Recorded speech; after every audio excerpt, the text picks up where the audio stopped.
There are a couple other special vectors that I have neglected to mention in the other videos that I wanted to make everybody aware of. Those two vectors are referred to as the unit normal vectors. Now, unit we know to mean a vector of length 1.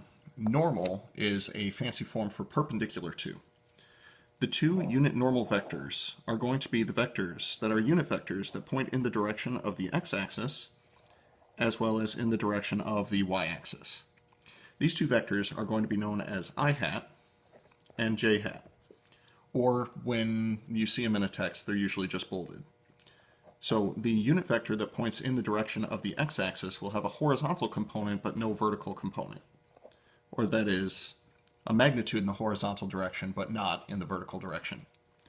Whereas the other one would be 0 in the horizontal direction and 1 in the vertical direction.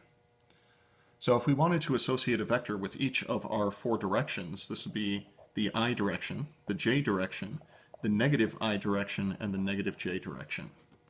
This will be associated with something called derivatives in Calc 1. Now, the reason that we do something like this is because any vector can be decomposed into a combination of these two vectors.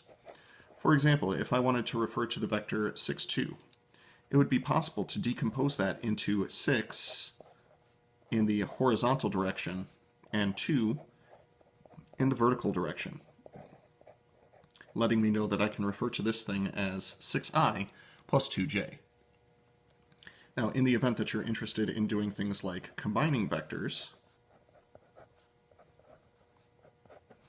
by expressing these in terms of i's and j's, 3i minus 4j minus 6i plus j, combining these two vectors together is simply now a matter of combining like terms. So 3i minus 6i would be negative 3i. Negative 4j plus j would be negative 3j. We could then reinterpret that in terms of a vector in terms of components. So that would be the vector negative 3, negative 3. There's no advantage or disadvantage to using the components notation versus the i's and j's notation. It's simply a matter of personal preference for those who use them.